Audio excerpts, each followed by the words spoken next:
Hello and welcome once again, Star Wars Unboxing fans, to another episode of Darth Tuba's Star Wars Unboxing Show. I'm your host, Darth Tuba, today with another Sideshow Retrospective. Today we're going to be trekking along. We've been sticking to 2005, 2006, and again, just one little preface to make sure everybody's good with this. I do not own every single Sideshow collectible 12-inch figure that has come out for Star Wars. I have collected quite a few of them, but I do not collect all of them. Why? Simple. They're just way too expensive, and I have a limited amount of room, so I really can't own all of them. That's basically it. So what I would like to do today is talk about 3. And I should say 2 regular figures, and 1 that can only be described as a big figure, okay? And we'll get to that right now.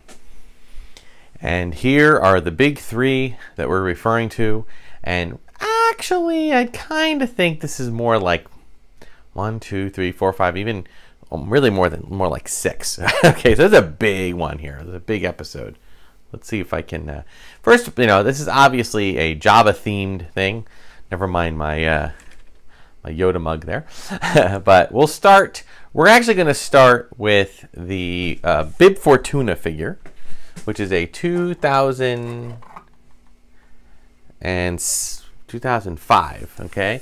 Pardon the dust on the stand there, but I'm going back and forth in front of and behind the camera here, so bear with me. An awesome, awesome figure. I'm not going to do much in terms of his stature here. I do believe he came with a stand, or not a stand, his staff. This is not, of course, the fat Bib Fortuna that we see meet his demise at the very end of The Mandalorian Season 2. But nonetheless, it's a wonderful figure. It's got the nice cloth, similar to the Jedi robes that I've previously released. And again, this has been and I always say preface this is on display. And this is in a real life, realistic space that does, in fact, sometimes gets moisture. So, not so much the figure. It's pretty good. You can see a little bit of mold and dust here. But you will see there's a little more on the stand here at the bottom. But that can generally get wiped off with a damp cloth. So, not a problem there. But you can see now, this is not photoreal sculpt. This is just good old-fashioned regular sculpting. Pretty good, huh? Get that dust bunny off your head. Keep yourself cleaner there, Bib. What do you want? It's got a leku going around. It's not really posable. It just kind of lays there. Okay. And again, this is the belt. I think, or is it? Oh no, maybe it's not. No, this is actually when they started coming up with rather than the belt loop, they came up with the thing you kind of rest on it. So it's got the nice boots. Okay, kind of like the swashbuckling boots there. All right, so I might have his staff somewhere around here. Might have fallen off. I actually have him just kind of placed back here on the dais. So I'm sorry if my microphone is clicking at all. I'm trying to organize it here. All right, I'll move this a little bit closer. There we go. And our next one I want to talk about is, of course, Boushh or Boushh. This is from 2007, a little bit later. Okay, you can see just by the stature of the figure, and obviously, spoiler alert, this is Princess Leia. I don't know. Yeah, I think for the purposes of this figure, I don't want to spend too much time trying to pull off the thing. Yeah, I think instead of having an actual helmet that came off, instead, I think that Sideshow opted to make a Leia head, and you can put the head on. Okay, but it's really good. If you take a good look at some of it's got the suede kind of look to it with the boots, the kind of camo. Almost looks like the camo that Princess Leia wears in Endor, but it is in fact a separate idea. His little bandolier strap, right down to the detail, working pouch, and these little canisters. come out if you want. He's even got his little breathing tube, breathing apparatus in the back here. And might have caught the tail end of that.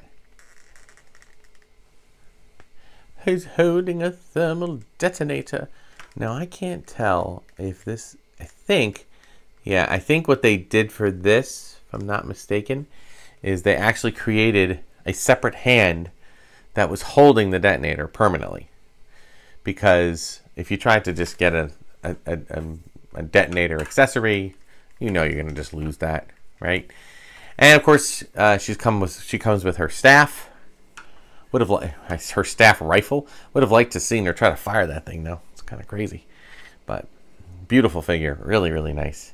I opted not to get, and I'm looking around, I don't think, do I have, oh no, I think I do have, I may have one Han and Carbonite. So at some point I might try to get that over here so that I can kind of show her with Han and Carbonite. But I don't have it set up in this area. So now I will be honest, there are other figures that I put on this dais, okay? I just took it off for the purposes of this particular moment so I can show it to you. All right. I want to add another little 3-pack here. We have these creatures that came in a 3-pack. There's Salacious Crumb. I think Salacious Crumb was in there. I know Bubo was in there, this little guy. Now normally he's outside, right? He's the one that swallows. And he kind of goes, and they even did a callback to that in Mandalorian or Boba Fett. This pillow is really heavy. There's another creature that was part of a 3-pack. Of course, here's Salacious Crumb. I believe that was another one in there, I think. I'll double check that. I'll make a correction at the end of the video if I'm wrong. But he's got some articulation. You know, his head doesn't turn, but his arms kind of go up and down. His legs are really kind of permanently set. There's a little bit of bend, but they're basically set so he can sit on the dais. So there you go. All right, and then as a third one, it's actually over on this piece over here. I don't want to show this piece too much right now because I'm going to show that in a later video. But there's a piece here, and it's kind of magnetically set up. You rarely see this piece. You got to look hard in the background for this creature. But he comes with a little magnet on the back, so he'll stick to any metal surface. So this piece that's over here that you can see just part of, you can't really see it on that side, but there's literally a piece of metal inside that I'll just lean it over there for a second. You can see, he hangs up there. So, and then of course, let's talk about his blubber ship, Mr. Jabba the Hutt. Now, this is by far one of the coolest types of things that you are ever going to see. Okay. Now, I will say that Jabba himself is an amazingly it's really more of a statue. There is some articulation, okay, like a rolling hand like that, pretty much about as much articulation as in this arm, but I haven't moved it so long that I don't even want to try at this point. And he's basically just like a hard plastic statue, really. It's an awesome statue of Jabba, right? And then in addition to it, I'm trying to remember. I think I ended up buying both the statue and the day I call it the dais, his little throne that he sits on. And you see you got your little pipe here, right? Your little hookah pipe. You got the toad pond underneath here, right? Again, there's a little bit of dust on here. I apologize. I should have dusted before having company. But not much there though. I did dust it once before, a couple times before. And then you can put other characters all around this, which I do. And you can lay, if you have a Princess Leia, you can lay Leia there. I don't think I do have a Leia in slave outfit, but as you can see, it's a beautiful space. It takes up a good chunk of room. This is roughly about 2 feet across. Okay, so, and about 14 inches high. So, you need a good solid space. And I will tell you, this itself is very heavy. It's almost like a piece of concrete. I mean, I think it's probably more likely like a hard resin. But, hard, solid piece of resin, it's going to be pretty up there. So really, really cool.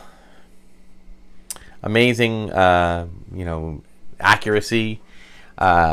Just, you know, a joy to have. I think I got this in Celebration. I think it was either released for the first time there, or there was an offer that they were doing. I think the offer was if you bought Jabba, you got the throne thrown in for free or for very little money. It was a good deal. Of course, you know, when you're in Celebration, any Star Wars Celebration, you know, deals feel like a good deal, except you do 10 good deals, you've spent, you know, a couple of $1,000s. But it's okay. It's a hobby, so we love. And he looks over the Star Wars room, in at least this Star Wars room, with you know, his wretched hive of scum and villainy, and it's really, really well, you know, welcome addition to the collection.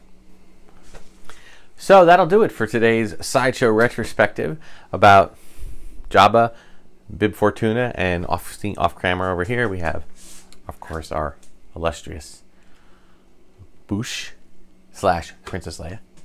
So really great to be able to share this with you and to show you it. You know, there are a lot of collectors that put stuff out there in a lot more fancy way, but I just do enjoy sharing what I'm able to afford to set it up as. This is actually, he sits on a piano. Okay, it's actually a spin-it piano, very small piano. I dare not play it because it's kind of out of tune, but you know, I can play it. So if I want to serenade Jabba, I can do that, which is, I guess, a cool thing. I don't know. Anyway, so, but the top of it works really well as a little stand to display Jabba and his denizens. So thank you so much for watching. Be sure to like, subscribe, hit the notification button. Check me out on Instagram and Twitter at Darth Tuba. My War of the Stars podcast that I host with John Mark Tolley, which you can find wherever podcasts are released. And I also check out my Darth Tuba Star Wars unboxing page on Facebook. And leave a comment, leave likes, leave subscribes, leave all the wonderful things. And, you know, if you have any questions or if there are other things you want to see, you can either leave a comment at this video, or you can email me at darthtuba77@gmail.com. Thank you so much for watching, and until next time, may the Force and the toys be with you. One little correction. This little guy actually came with the stage. Okay, Jabba's throne was not part of that 3-pack that I originally mentioned. Okay, that 3-pack is actually just part of the stage, and there is a different 3-pack that. And by the way, this is not the frog, I believe, that swallowed the toad outside of Jabba's palace. That's a whole different thing, which I do not have. This is just part of the stage. I just wanted to make sure, give him credit where credit is due. Thank you very much, and again, may the Force be with you.